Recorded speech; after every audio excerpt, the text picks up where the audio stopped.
ঢাকার আকাশে তখনও আলো পুরোপুরি নেমে আসেনি। সূর্য অস্ত যায়নি, কিন্তু বাতাসে এমন এক ভারী চেপে থাকা উদ্বেগ, যেন কিছু একটা ঘটতে যাচ্ছে। কিছু অদৃশ্য পাজল টুকরো টুকরো হয়ে মিলছে, আর একটি নতুন ইতিহাসের জন্ম নিচ্ছে। চীনের ইউনান প্রদেশের কুনমিং শহরে গোপন এক বৈঠক বসেছে। কোনো মিডিয়া কাভারেজ নেই কোনো আনুষ্ঠানিক ঘোষণা, কেবলমাত্র কিছু কূটনৈতিক ছায়া, সেনাবাহিনীর রুদ্ধদ্বার ব্রিফিং, আর কান পাতলেই শোনা যাচ্ছে তিন দেশের মধ্যে এক নতুন অক্ষ গড়ে উঠছে, চীন, বাংলাদেশ, পাকিস্তান। এ যেন ভারতীয় ভূ রাজনীতির মগজে এক তীক্ষ্ণ ছুরি চালানো, আর এই ছুরির ফলাটা বের করছে মেরুদণ্ড সোজা রেখে নতুন করে চলা শুরু করা নতুন বাংলাদেশ। পাশের দেশ ভারত এখন উত্তাল। নয়াদিল্লির রাজপথে গরম বাতাস, কিন্তু ভেতর ভেতরে আরও উত্তপ্ত একটি বৈঠক। ভারতের সংসদীয় কমিটি অন এক্সটার্নাল এয়ারফোর্সে এক জরুরি বৈঠক ডাকা হয়েছে, শুধু একটি দেশকে নিয়ে, বাংলাদেশ। এই বৈঠকে ভারতের এমপিরা মুখ খুলেছেন, কেউ চাপা স্বরে, কেউ ঘামতে ঘামতে কাপা গলায় বলছেন বাংলাদেশ এখন চীনের ক্যাম্পে, পাকিস্তানের সঙ্গে হাত মিলিয়েছে, আমাদের নীতি কাজ করছে না, আমরা হেরে যাচ্ছি। ইন্ডিয়ান এক্সপ্রেস রিপোর্ট করেছে, ভারতীয় সংসদের এই বৈঠকে উদ্বেগ প্রকাশ করেছেন একাধিক সংসদ সদস্য। প্রশ্ন উঠেছে, চীন কেন বাংলাদেশে এত প্রভাব বিস্তার করছে? কেন তারা কৌশলগতভাবে আমাদের দুর্বল করছে? কি করছে দিল্লি? এই আলোচনায় বিশেষজ্ঞরা সতর্ক করেন, বাংলাদেশের সঙ্গে সম্পর্ক নিয়ে নতুন করে ভাবতে হবে। কারণ যদি বাংলাদেশ পুরোপুরি পাকিস্তান চীন অক্ষের দিকে ঝুঁকে পড়ে, তবে দক্ষিণ এশিয়ায় ভারতের একছত্র আধিপত্য বিলীন হয়ে যাবে। আর সেই ভয়েই ভারতীয় এমপিরা একে একে সরব হচ্ছেন। ভিতরে ভিতরে রাজনীতিকরাও বিভক্ত, কেউ চায় কঠোর হস্তক্ষেপ, কেউ চায় কূটনৈতিক পুনরাবৃত্তি। কিন্তু একথা নিশ্চিত, বাংলাদেশের দিকেই আজ ভারতের ঘুম উড়ে গেছে। জুন মাসের 19 তারিখ চীন, পাকিস্তান, বাংলাদেশের প্রতিনিধি দলের সেই বৈঠকে প্রকাশ্যে কিছুই ঘোষণা করা হয়নি, কিন্তু বিদেশি গণমাধ্যমের দাবি একটি বড় চুক্তির ভিত্তিপ্রস্তর তৈরি হয়ে গেছে। বাংলাদেশ চীনের চায়না মিয়ানমার ইকোনমিক করিডোরে যুক্ত হচ্ছে, আর সেই সঙ্গে সিপিএসি অর্থাৎ চায়না পাকিস্তান ইকোনমিক করিডোরের বিস্তৃত ছায়ায় ঢুকছে চট্টগ্রাম বন্দরের নাম। কুনমিং বৈঠকের সময় বাংলাদেশের প্রতিনিধি দল চীনের কাছ থেকে নির্দিষ্ট কিছু রেল, সড়ক ও পোর্ট উন্নয়নের প্রতিশ্রুতি পেয়েছে বলেও জানা যায়।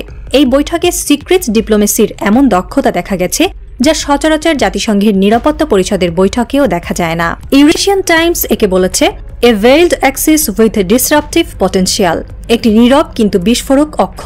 আন্তর্জাতিক রাজনীতিতে এটিকে আখ্যা দেওয়া হয়েছে শান্তির ছায়ায় বাণিজ্যিক বিপ্লব, কিন্তু দিল্লির চোখে এটি একটি সরাসরি যুদ্ধের ঘোষণা।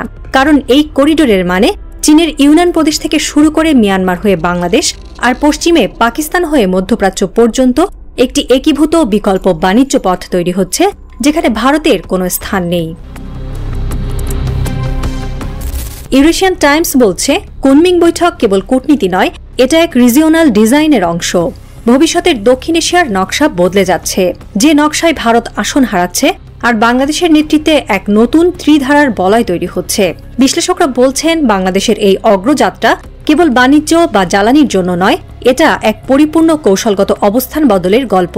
চীনের জিনজিয়াং প্রদেশ, ইউনান আর পাকিস্তানের গওয়াদর বন্দর, এই তিনটি বিন্দুতে বাংলাদেশ জুড়ে যাচ্ছে। তার মানে বাংলাদেশ একাধারে চীনের পশ্চিম আর দক্ষিণ দুটো অঞ্চল পর্যন্ত তার এক্সপোর্ট বাড়াতে পারবে, আবার মধ্যপ্রাচ্য ও আফ্রিকায় প্রবেশ করতে পারবে সিপেক এর মাধ্যমে। এই নেটওয়ার্কে ভারত কেবল দর্শক। চট্টগ্রাম বন্দরের দিকে তাকালে বোঝা যায়, এই বন্দর এখন আর বাংলাদেশের লোভী ব্যবসায়ীদের সিন্ডিকেটের জায়গা নয়, এটা এক বৈশ্বিক কাঠামোর গুরুত্বপূর্ণ কেন্দ্রবিন্দু হয়ে উঠছে। জাপানের একসময় পরিকল্পিত ব্লু ইকোনমিক জোন এখন চীনের বেল্ট অ্যান্ড রোডের অংশ হয়ে যাচ্ছে। চীনা জাহাজ আসছে, মাল খালাস হচ্ছে রাতের আধারে, রেলওয়ে ইয়ার্ডে দ্রুতগতির ট্রেন অপেক্ষা করছে কন্টেইনার টেনে নেওয়ার জন্য। বন্দর এলাকায় নতুন টার্মিনাল তৈরি হচ্ছে, যেটা বিশ্ব ব্যাংক এবং এশিয়ান ইনফ্রাস্ট্রাকচার ইনভেস্টমেন্ট ব্যাংকের যৌথ অর্থায়নে। চট্টগ্রাম থেকে ইউনান, গাওয়াদার হয়ে তুর্কমেনিস্তান পর্যন্ত যে ট্রান্স এশিয়ান ভিশন গড়ে উঠছে, তাতে ভারতের জন্য আর স্পেস নেই।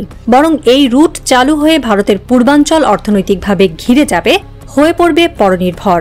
ইউরেশিয়ান টাইমস সতর্ক করে বলছে, চীন, পাকিস্তান, বাংলাদেশ অক্ষ একটি কৌশলগত বিপ্লব ঘটাতে চলেছে। এর রেজাল্ট ক্রমশ দক্ষিণ এশিয়ায় বিদ্যমান শক্তির ভারসাম্য পাল্টে দেবে। কল্পনা করুন, চট্টগ্রাম থেকে শুরু হয়ে কক্সবাজার হয়ে মিয়ানমার সীমান্ত পেরিয়ে ইউনান প্রদেশ পর্যন্ত সড়ক ও রেলপথ চলে গেছে। সীমান্তবর্তী বান্দরবন ও তামু অঞ্চলে ইতিমধ্যেই চীনা প্রকৌশলীদের আনাগোনা শুরু হয়েছে। পাহাড় কেটে সুড়ঙ্গ নির্মাণের কাজ চলছে নীরবে। অন্যদিকে সেই একই চট্টগ্রাম বন্দর থেকে পশ্চিমে সংযোগ হয়েছে গাওয়াদার বন্দর পর্যন্ত। বেলুচিস্তান থেকে সিপেক হয়ে বাংলাদেশে আসা কন্টেইনার এখন আর কল্পনা নয়, এটা সময়ের ব্যাপার মাত্র।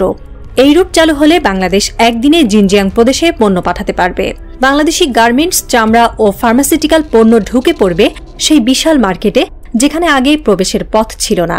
আর ভারত তখন তার নিজস্ব অঞ্চলেই বিচ্ছিন্ন। নেপাল, ভুটান, এমনকি শ্রীলঙ্কাও এখন চীনের অর্থনৈতিক বলয়ে ঢুকছে। একমাত্র বাংলাদেশ ছিল ভারতের প্রাণকেন্দ্রীয় ঘটি, এখন সেটিও হাতছাড়া।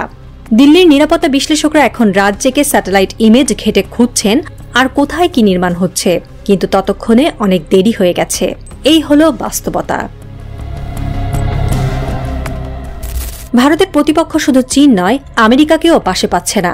কারণ পাকিস্তানের সেনাপ্রধান আসিম মুনির যখন হোয়াইট হাউসে নৈশভোজে বসেন, তখন বিশ্বের কাছে একটি বার্তা চলে যায়, আমেরিকার নতুন স্ট্র্যাটেজিক পার্টনার বাংলাদেশ ও পাকিস্তান। অন্যদিকে প্রফেসর ইউনুসের পশ্চিমা গ্রহণযোগ্যতা এতটাই বেশি যে ওয়াশিংটন এখন আর বাংলাদেশের বিরুদ্ধে কিছু ভাবতেও পারছে না। অনেক ভারতীয় বিশ্লেষক ভেবেছিলেন চীনের সাথে সম্পর্ক হলে আমেরিকা বেঁকে বসবে, কিন্তু বাস্তবতা হলো আমেরিকার পররাষ্ট্রনীতি ভারতের মতো আনস্মার্ট নয়। তারা বোঝে কোনটা বাণিজ্য, কোথায় নিজেদের স্বার্থের প্রশ্ন। সম্প্রতি আমেরিকার পররাষ্ট্রমন্ত্রী প্রফেসর ইউনুসকে ফোন দিয়ে বলেছেন ডোনাল্ড ট্রাম্পের প্রশাসনের ফুল সাপোর্ট বাংলাদেশের প্রফেসর ইউনুস সরকারের সাথে থাকবে। রাতে ঢাকা শহরে অদ্ভুত এক নিস্তব্ধতা। রাজধানীর গোপনীয় কক্ষগুলোতে আলো জ্বলছে। পররাষ্ট্র মন্ত্রণালয়ের এক করিডোরে দেখা গেল ৩ জন মানুষ হেঁটে চলেছেন। তাদের মধ্যে একজন পরামর্শক, একজন সামরিক প্রতিনিধি আর তৃতীয় জন মুখ ঢাকা কিন্তু চোখে জলজলে আত্মবিশ্বাস। তারা এক বৈঠকে যাচ্ছে নতুন চুক্তির খসড়া চূড়ান্ত করতে। এদিকে নয়াদিল্লির সাউথ ব্লকে ভারতের কূটনৈতিক দপ্তরে একটি লাল চিহ্নিত ফাইল বারবার ঘুরছে টেবিল থেকে টেবিলে। শিরোনাম লেখা strategic irrelevance, the rise of Bangladesh. সেই রাতের শহরে ঘুমিয়েছিল মানুষ, কিন্তু জেগেছিল ইতিহাস। এ যেন এক নতুন অক্ষের জন্ম, যেখানে ভারত নিঃশব্দে হারছে আর বাংলাদেশ উঠে আসছে দক্ষিণ এশিয়ার নতুন বস হয়ে।